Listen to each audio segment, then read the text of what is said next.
Hello and good afternoon, or actually good morning or good evening, depending on where you are tuning in from. Today, welcome to a new episode of Physical AI powered by Phygital, where we have the pleasure to meet brilliant minds, where we are double clicking on things like AI meets the physical world. And usually we do it with scientists, founders who explore truly machines, intersection between machine human behavior that converge with the physical space. Today, I have the pleasure to interview and chat and learn from Vladimir Kim, who goes with Vova, Director of Applied AI/ML at Adobe. How are you, Vova, today?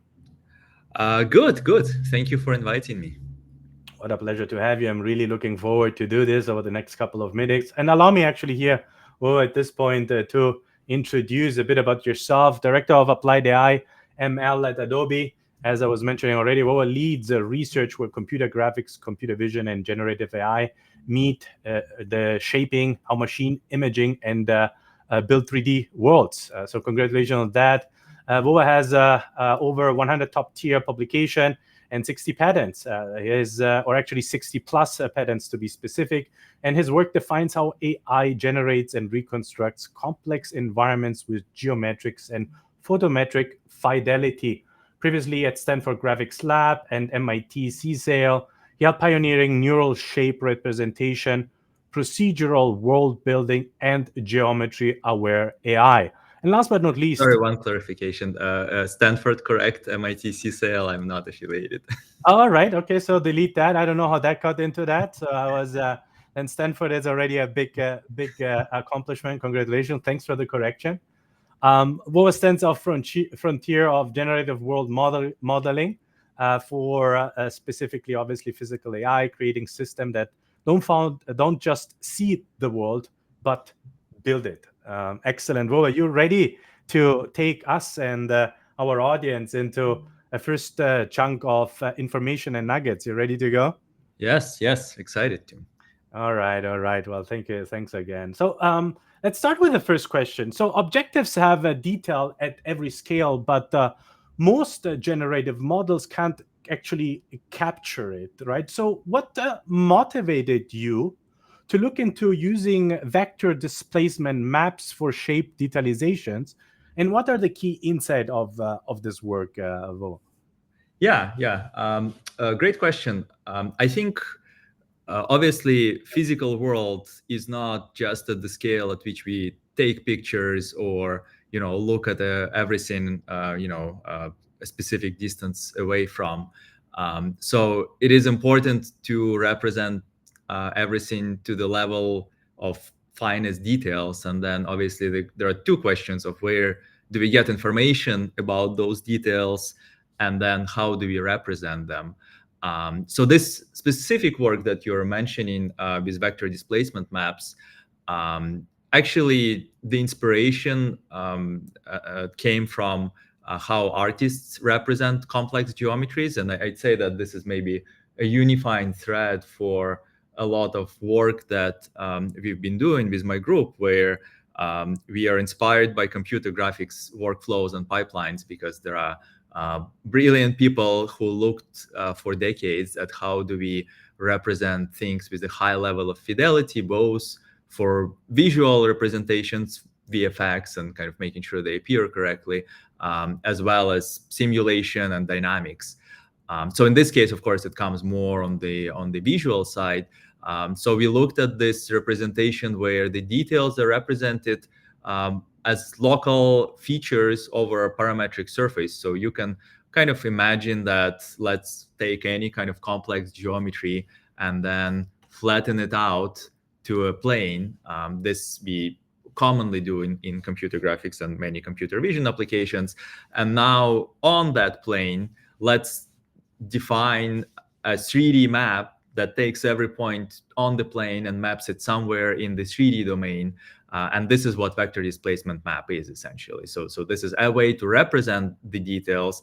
The cool thing about this is that you can define it in a way that would allow you to represent it not just on the plane, but once you have this parameterization and know how this 2D plane maps to the 3D surface, you can start mapping these features and these details everywhere on the surface. So if I have some kind of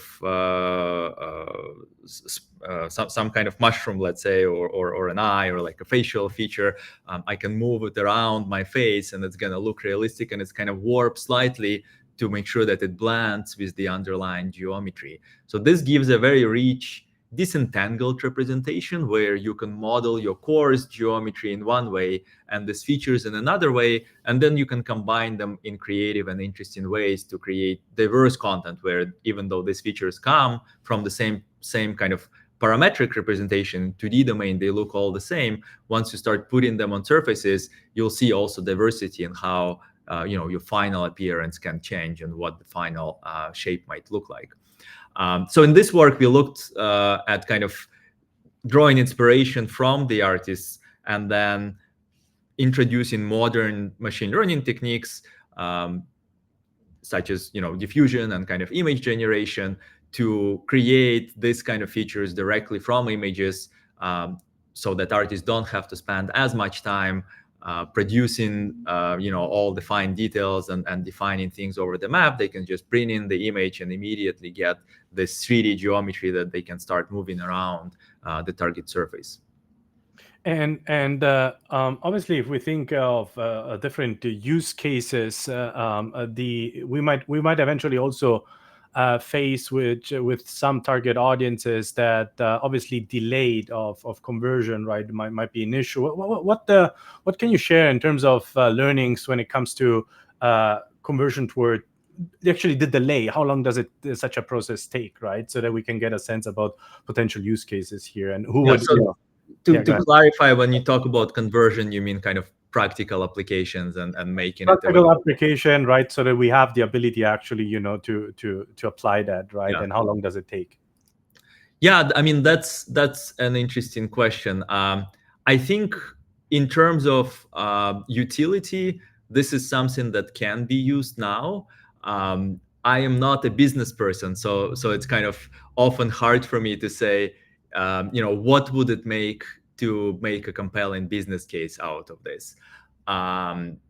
What is challenging, I'd say, in order to very broad and very effective application out of this is really the data work. So in this case, it was an internship, and an intern worked on creating data from public 3D models, kind of cutting them out and creating this vector displacement maps that could be trained on. That is a combination of a manual work and a bit of automation that we describe in the paper. But at the end, it can be done at the scale of hundreds to thousands of examples. I'd say that if you want to really create a powerful generative model out of this, we'd probably need to go towards hundreds of thousands, if not millions. And that would be a more significant investment. So I think that would go beyond the scope of what a single person would do. So it needs to be instrumented and also maybe get help from artists rather than practitioners or engineers. Oh, excellent! Congratulations on that work. So your work exposed the distillation of 2D information into the 3D model, right? And so how does actually the data for the 3D shape detalization, how do you get that data? Yeah, so that's a great question. I think the other challenge that, as I mentioned, we observe in this kind of detalization line of work is that these details have to come from some source, and often we do not know. There isn't really enough ground truth that has all of these details coming just from the geometric world. So we started looking into other sources, and what we found is that, of course, images are much more diverse, heterogeneous, and exist at scale, which provide ample amount of data from which we can learn. Using images directly, it's kind of doesn't really work in this type of pipelines. So instead, we just looked at pre-trained generative models that are very powerful and essentially contain all of this multi-billion image information in a more encapsulated framework. So we looked at how do we use this kind of 2D diffusion models to help with 3D detailization. And I must admit, we are not the first ones to look. One common pipeline that people have looked at in the past is the score distillation sampling, where you have this process where you can take a 2D pre-trained 2D architecture, and then you can use it to guide some other parametrization of your data. So for simplicity, let's assume it's a voxel grid, and you're trying to figure out which voxels are occupied or not, and you can say, try to move it towards looking something like a human head, and then slowly you'll see through that process a human head emerging. The disadvantage of that process as is that it's very time consuming, because you have to run this diffusion inference many times. You kind of have to keep generating images over and over again, slowly moving your 3D representation towards that objective. So the way we looked at this is, can we have a smaller neural network that is guided by the score distillation laws, and instead of optimizing the parametrization, instead of optimizing the occupancy of the voxel grid, for example, we would optimize just the upsampling network that takes a core voxel grid and upsamples it to higher and higher resolutions, and maybe creates colors and so on and so forth. So this is very powerful, because now once we train this network, of course, as we're training it, it's still expensive, because we have to guide it every step of the way through this expensive inference process with an existing pre-trained 2D model. But once it's trained, it can be applied very quickly to any new data, and kind of learn to create these upsamplings of new examples efficiently, corresponding to what it learned from the images. And at what stage are you with that? Is this a research, or do you have already kind of focus groups that you already run? I know you mentioned that you are not on the business side of things, right? But do you have already kind of first examples that you could share? Yeah.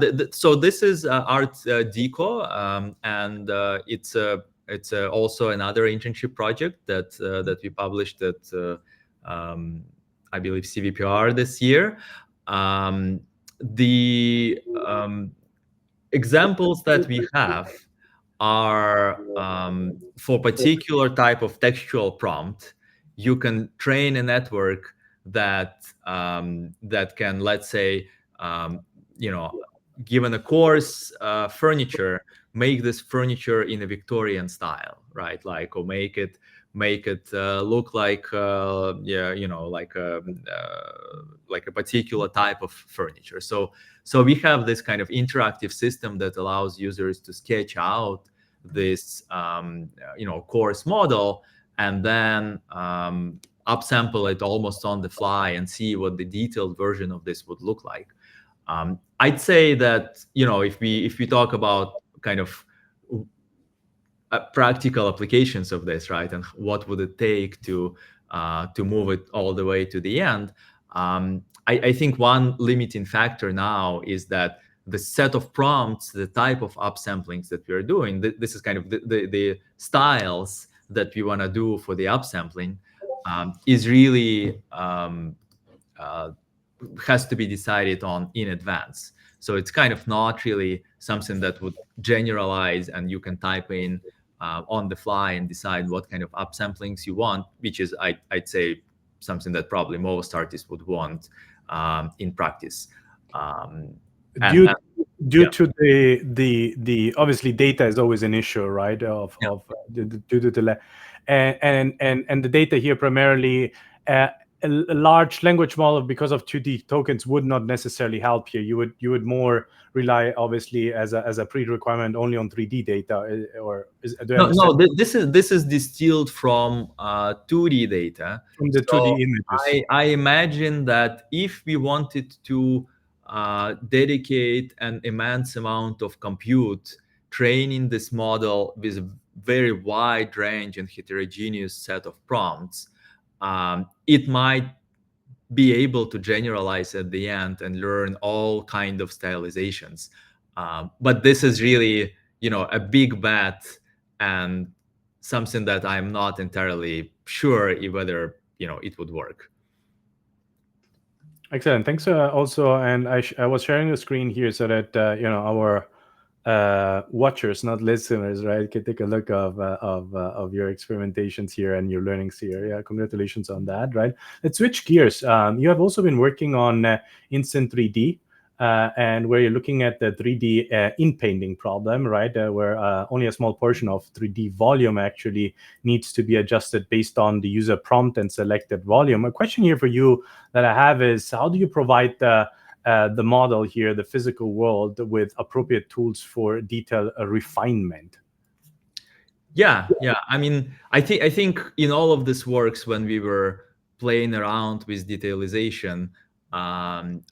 Often when it's a global change that affects everything, when it comes to designers who want to build physical objects, or people who want to design something for computer graphics or VFX type of applications, they are usually not happy with a model that keeps changing every time they change a few words or apply some edits. So what we really kind of looked at in this work is how do we localize these edits to a particular region so that artists have and designers have more control over the objects that they are creating. So thank you for pulling up this video. I think this is like a great illustration for what I'm referring to. In this case, there is a proxy shape that artists can create, and then whenever they generate a change, whenever they prompt something, it only applies to that proxy region. So the only change is going to happen in that region, like this gorilla with a present, or this goblin with a breathing fire, or a dog kind of in a suit, like in this example. And we show that it can be actually quite versatile. It can change geometry, but it can also be used to change just the texture or some aspects of geometry, as long as you know how and where you want to localize it. The fun part of this project is we looked at kind of again, how do we leverage pre-trained image models, and in this case we looked at in-painting models and trained them to be 3D consistent, so that when they look at this region that they need to fill in, and you're trying to predict what this region should look like from multiple viewpoints, they do it efficiently, and don't affect other regions as we are training. Yeah, congratulations. This is really redefining how we are envisioning also creativity in any capacity, right? So and so the work that you're doing, maybe to wrap up things here, obviously this is such a compelling work, right? There is a lot of going on in this world on converting 2D to 3D, being contextual aware, understanding the nuances and details of it, right? So catapult our audience into your vision. I would call it 3, 4, 5 years down the road. I know that today, well, 3, 4, 5 years is a lot. We have seen what has happened the last 12, 24 months, right? But what's your vision in terms of the biggest challenge in order to make this available to mass consumers, right, that you're facing right now? And then the second question tied to this is, once we solve that, what is your vision on who is using this the most, really, from a creative perspective, from an application perspective? What's your vision there? Yeah, I mean, I think a lot of this technology on representing detailed geometry with geometric fidelity and maybe even physical information for simulation is something that is very mature as a technology. So I imagine that pieces of this will start going into real pipelines that artists and practitioners will use, and I think that's going to happen start happening now. I don't see any major hurdles that would prevent it from happening completely. I do see a lot of opportunities and exciting challenges kind of in really understanding physical world going forward.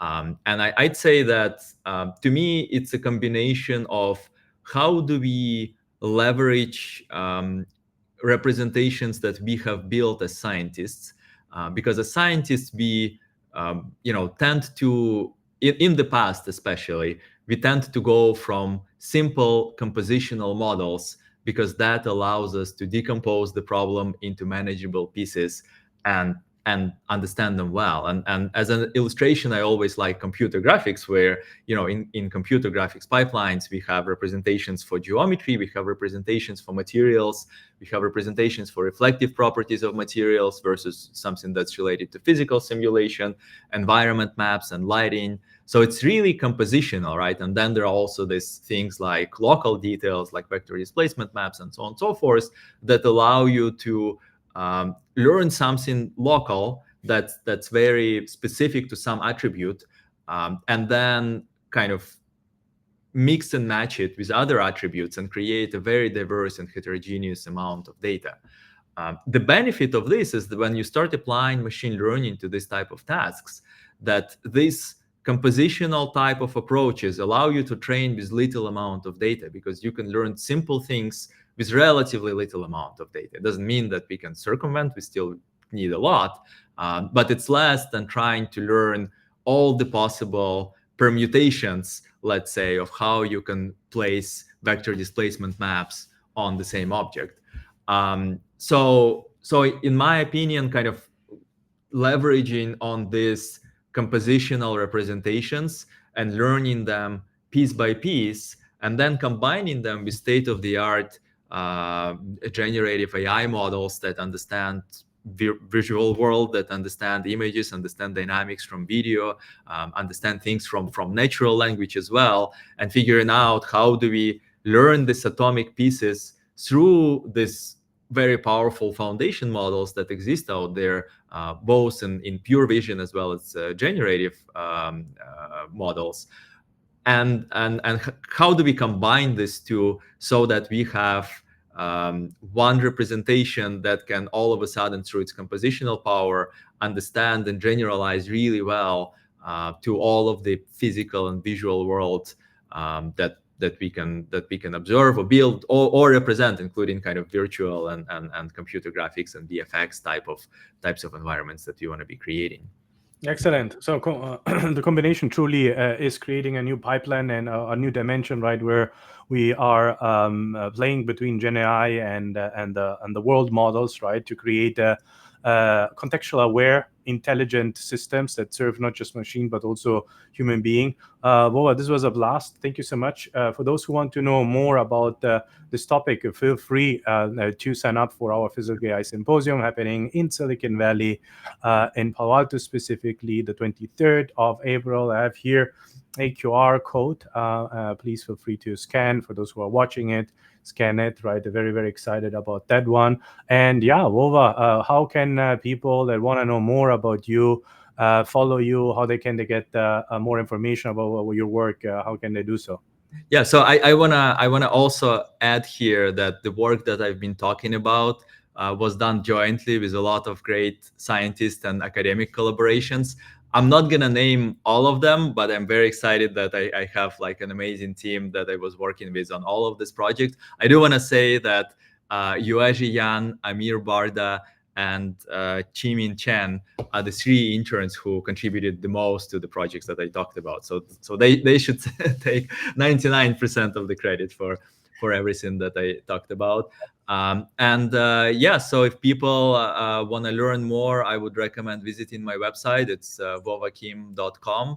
I have a list of publications and also some calls out there for both interns and applied scientists. So I'm in process of hiring a big team right now of applied scientists who are interested in all of these topics, kind of machine learning for generation and empowering creative workflows and practitioners and artists. And yeah, would love to have people come and check out and potentially apply and work with us. Phenomenal. We'll add the information to the show notes. Thank you so much, Vova, and I'll see you in this new physical digital dimension. Right? All right. Awesome. Yeah. Thank you. All right. Thank you so much.